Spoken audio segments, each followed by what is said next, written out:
Lorsque vous avez un comique à la tête d'un État, sachant très bien que le poste de président, c'est le poste le plus élevé, ça demande un sens de responsabilité, un sens de discernement très très élevé, hors pair. Mais écoutez, vous subirez tout simplement des dégâts. Le comique, ça se joue dans les salles de théâtre, c'est pas la tête d'un État. Monsieur Zelensky arrête d'envoyer des drones dans l'espace aérien russe. Monsieur Zelensky arrête d'attaquer la Russie. Vous ne voulez pas entendre et vous voulez jouer aux sourds-oreilles. Et vous avez aujourd'hui les conséquences dans la ville de Zaporizhzhia ce mardi. Œil pour œil, dent pour dent.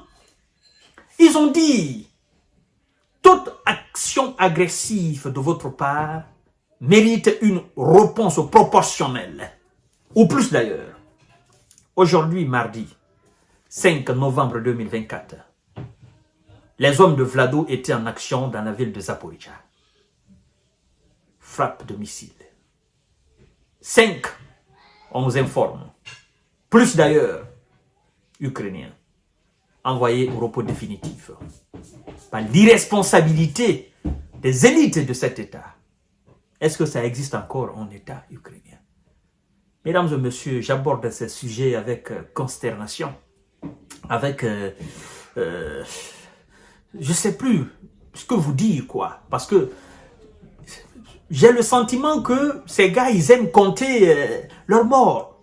Ça ne leur dit absolument rien de compter comme ça le nombre d'Ukrainiens envoyés au repos définitif chaque jour. Pour eux, c'est un jeu. Ça fait mal au reste du monde. Et nous compatissons à la douleur, n'est-ce pas, des populations ukrainiennes. Mais il faut que Zelensky parte, qu'il arrête, qu'il dise à ses soi-disant alliés ou pseudo-alliés que ça suffit. 6 personnes envoyées au repos définitif après une opération d'envergure russe à Zaporizhzhia, selon le gouverneur de l'Oblast. Pourquoi cela? Vous envoyez, la Russie vous envoie la monnaie. Vous envoyez des missiles, des drones, la Russie vous envoie aussi la monnaie. On vous donne des pièces. Et donc, il ne faut pas que vous pleurez. C'est comme ça. Parce que vous voulez porter un coup dur à cette Russie-là. Et vous n'avez pas les moyens. Vous savez qu'ils ont des moyens de réplique disproportionnés. Vous voulez vous jouer au dur, au caïd. Oh non, nous allons le faire. Ils vont mordre la poussière. Mesdames et messieurs. La ville de Zaporizhzhia, dans le sud de l'Ukraine, a été la cible d'opérations d'envergure russe. Mardi matin a annoncé le gouverneur de l'Oblast, Ivan Fedorov. Selon un premier bilan, 6 personnes ont été envoyées au repos définitif et 9 ont été envoyées à l'infirmerie. Cette opération a touché un site d'infrastructure et un incendie s'est déclenché du moins, rapporte le gouverneur qui précise que les équipes de secours sont sur place et prodiguent des soins aux victimes. Peu avant la frappe, l'alerte aérienne due au risque d'attaque, n'est-ce pas, aux missiles balistiques, avait été déclenchée dans cette région où se trouve la plus grande centrale nucléaire d'Europe, occupée par la Russie depuis le début de son opération spéciale militaire lancée en Ukraine en 2022. Le chef de l'administration présidentielle ukrainienne, Andriy Yermak, a réagi sur Telegram en appelant les Occidentaux à plus en faire pour aider l'Ukraine. Ce n'est pas les Occidentaux qui vont vous aider.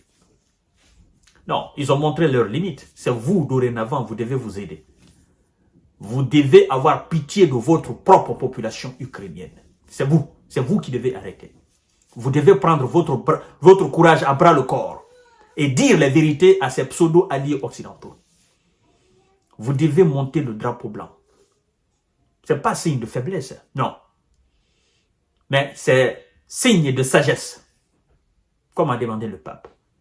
Mais puisque vous vous obstinez, parce que, en fait, ça vous plaît, vous tirez profit de ça. Je parle de ces pseudo-responsables militaires, présidentiels, vous tirez profit. N'est-ce pas, le procureur, celui qui était censé être l'empereur des poursuites en Ukraine, se trouve aujourd'hui dans un scandale de corruption. Hein? Le procureur général de la République et les autres procureurs dans les différentes régions, tous sont aujourd'hui dans un scandale de corruption en Ukraine. Alors, si ceux qui sont censés poursuivre les malfrats dans un pays, eux-mêmes sont des malfrats, ben écoutez, c'est mal dosé pour le peuple ukrainien. C'est ça la vérité. Qui est maintenant sain? Pour qui est juste? Qui est droit dans ce pays-là pour faire du bien? Ça leur plaît, n'est-ce pas, de continuer la guerre afin d'avoir de l'aide, de l'argent de la part des Américains, des Européens. Ça leur plaît. Ils se remplissent la poche. Ils achètent des immeubles, des maisons un peu partout en Europe, hein, avec des faux noms. Et ça, ben, pendant ce temps, la population ukrainienne est en train de tirer le diable par la queue. Mesdames et messieurs et mesdemoiselles, vous savez, on va beau parler du cynisme de ces gens-là, on ne va pas finir. Sincèrement, je suis déçu à plus d'un titre. Mais bon, qu'est-ce que vous voulez qu'on fasse? On a trop parlé de paix. Ceux qui sont derrière eux-mêmes sont fatigués. Mais ils veulent que les élites ukrainiennes prennent leurs responsabilités. Qu'ils disent, oh bon, écoutez, on est fatigué, ça va. Parlons maintenant de paix. Laissons les frappes, machin. Ça ne porte absolument pas de fruits. Parce qu'en face de nous, il y a une puissance et on ne peut pas. Arrêtons. C'est ce que les Occidentaux veulent que les Ukrainiens, les élites ukrainiennes disent, mais ils ne veulent pas. Parce qu'eux aussi tirent profit de cette situation-là. Je vous donne rendez-vous tout à l'heure pour notre série d'informations de décortiquage. Voici ce qui se passe un 5 novembre 2024 dans la région, dans la ville de Zaporizhia. Effectivement. Ouais. C'est œil pour œil, dent pour dent. Tu le fais, je réplique.